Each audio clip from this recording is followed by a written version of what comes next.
Welcome back. We are on lesson 185 of A Course in Miracles. In today's lesson, let's see if we can pick this thing apart and figure out what the hell we're doing, right? I want the peace of God. To say these words is nothing, but to mean these words is everything. If you could but mean them for just an instant, there would be no further sorrow possible for you in any form, in any place or time.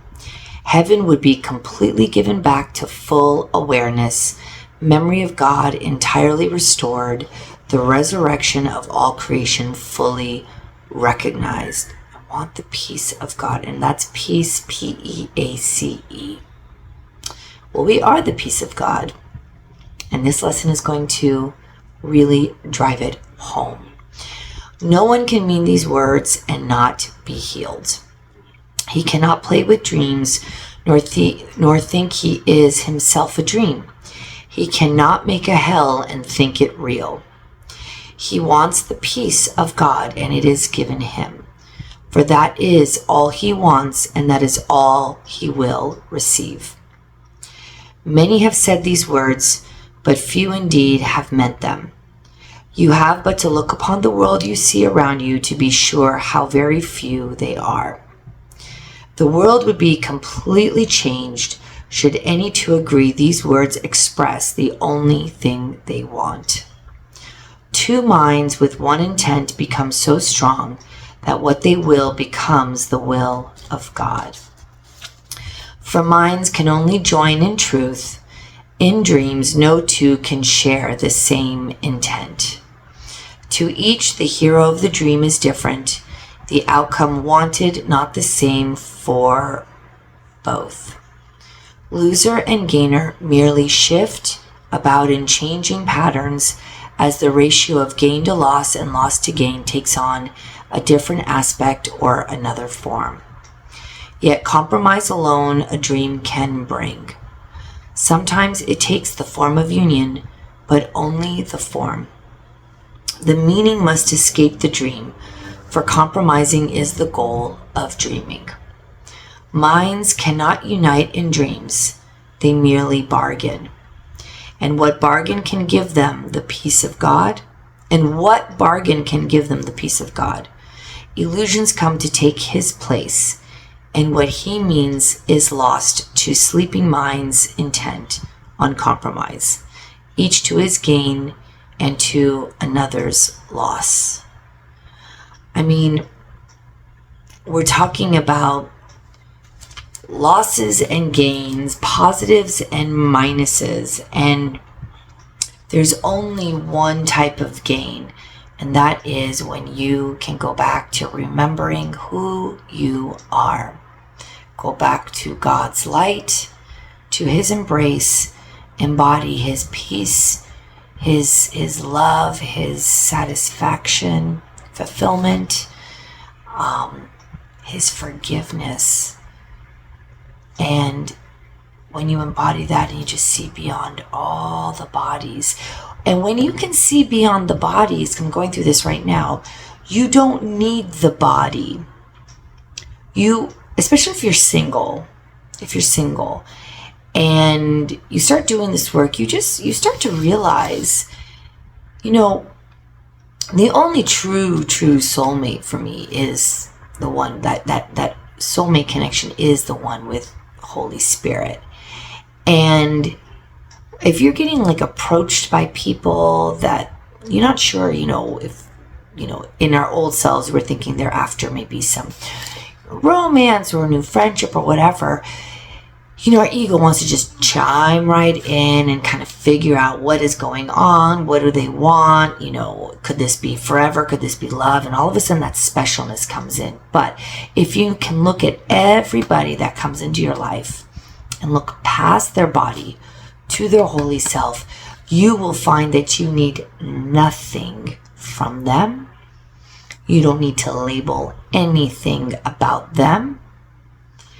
And you will not put them on a hierarchy as we do with any individual that comes into our life, whether it's a new friend, a new employer, new boss, new roommate, new romantic partner, potential, whatever. We put them in the hierarchy.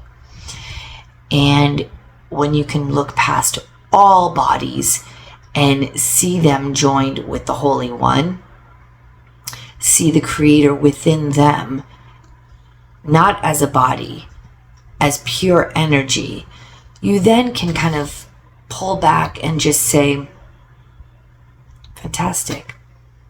I'm only going to see this energy as such.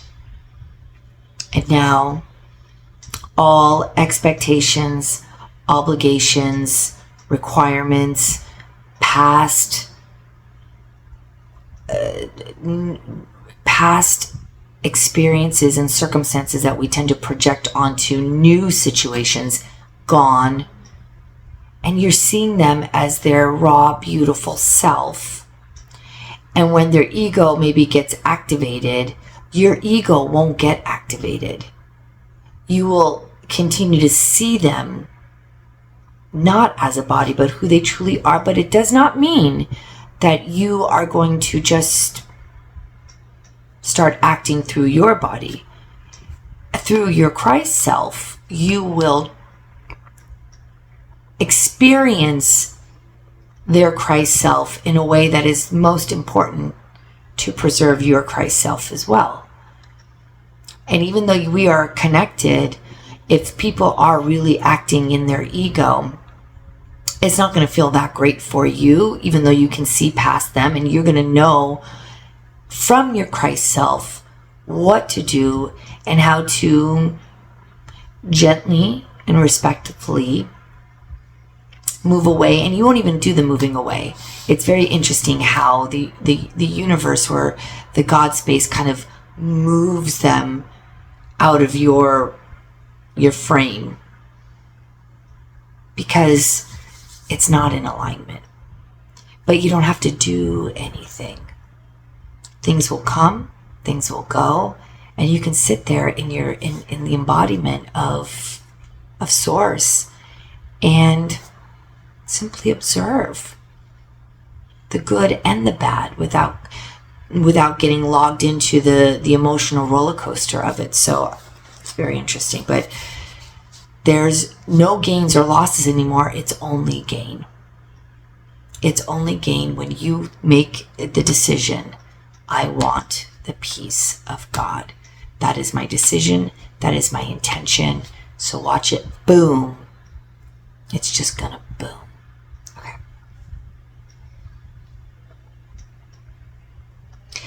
And like I said, if you've got two minds with that same intent, boom, there you have a holy relationship.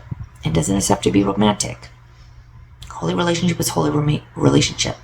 That is two minds merging with the same intention to be the will of God, to know they are the will of God. Okay, I don't believe I read number 4. Let me go ahead. Yet compromise alone a dream can bring. Sometimes it takes the form of union, but only the form. The meaning must escape the dream, for compromising is the goal of the dreaming. So if you decide, I'm going to merge with this body's going to merge with the other body, that's just in form. And that's all happening in the dream. But if the minds merge with only one intent, then you both are going to be embodying the awakening. And together, which is fantastic. It feels even better because it's more power than one. And the whole idea of this is to merge with other minds with the same will and intent. Okay. Minds cannot unite in dreams. They merely bargain. And what bargain can give them the peace of God? Illusions come to take his place, and what he means is lost to sleeping minds intent on compromise, each to his gain and to another's loss. I may have read this, but it's good to read it again. To mean you want the peace of God is to renounce all dreams. For no one means these words who wants illusions and who therefore seeks the means which bring illusions. He has looked on them and found them wanting. Now he seeks to go beyond them, recognizing that another dream would offer nothing more than all the others. Dreams are one to him, and he has learned their only difference is one of form, for one will bring the same despair and misery as do the rest. The mind, which means that all it wants is peace, must join with other minds, for that is how peace is obtained. And when the wish for peace is genuine, the means for finding it is given, in a form each mind that seeks for it in honesty can understand. Whatever form the lesson takes is planned for him in such a way that he cannot mistake it, if his asking is sincere. But if he asks without sincerity, there is no form in which the lesson will meet with acceptance and be truly learned. Now, when I have lessons that I know are like spiritual lessons, it is not lost on me when shit hits the fan. Because the first thing I do is, I did that. Even if it feels like it's coming from somebody else, I did that. Let me dive right into the lesson. And I will get my answers.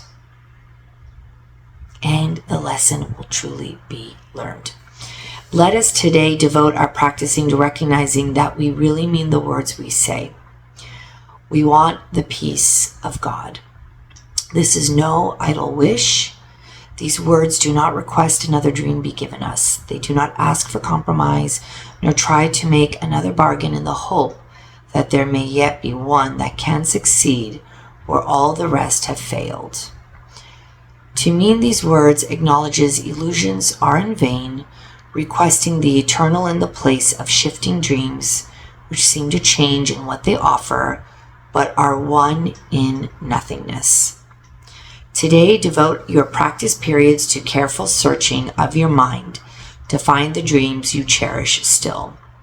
What do you ask for in your heart? Forget the words you use in making your requests. Consider but what you believe will comfort you and bring you happiness. But be you not dismayed by lingering illusions, for their form is not what matters now. Let not some dreams be more acceptable, reserving shame and secrecy for others. They are one. Let me read that again, because that one was for me. Let not some dreams be more acceptable, reserving shame and secrecy for others. They are one. And being one question should be asked of all of them. Is this what I would have in place of heaven and the peace of God? This is the choice you make. Be not deceived that it is otherwise. No compromise is possible in this. You choose God's peace or you have asked for dreams. And in dreams will come as you requested them. Yet will God's peace come just as certainly and to remain with you forever. It will not be gone with every twist and turning of the road, to reappear unrecognized in forms which shift and change with every step you take. You want the peace of God, and so do all who seem to seek for dreams. For them, as well as for yourself, you ask but this when you make this request with deep sincerity. For thus you reach to what they really want and join your own intent with what they seek above all things, perhaps unknown to them, but sure to you. You have been weak at times, uncertain in your purpose, and unsure of what you wanted, where to look for it, and where to turn for help in the attempt. Help has been given you, and would you not avail yourself of it by sharing it? No one who truly seeks the peace of God can fail to find it. For he merely asks that he deceive himself no longer by denying to himself what is God's will. Who can remain unsatisfied who asks for what he has already? Who could be unanswered who requests an answer which is his to give? The peace of God is yours. For you was peace created, given you by its creator, and established as his own eternal gift. How can you fail when you but ask for what he wills for you? And how could your request be limited to you alone? No gift of God can be unshared. It is this attribute that sets the gifts of God apart from every dream that ever seemed to take the place of truth. No one can lose, and everyone must gain whenever any gift of God has been requested and received by anyone. God gives, but to unite, to take away is meaningless to him.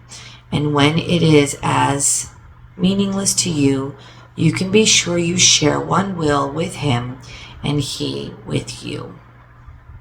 And you will also know you share one will with all your brothers, whose intent is yours. It is this one intent we seek today, uniting our desires with the need of every heart, the call of every mind, the hope that lies beyond despair, the love attack would hide, the brotherhood that hate has sought to sever, but which still remains as God created it. With help like this beside us, can we fail today as we request the peace of God be given us? We cannot fail. When we ask for the peace of God, we want to join with our brothers and we want to forgive, it will be given. It will be given. Trust, trust, trust. It will be given. Lesson 185.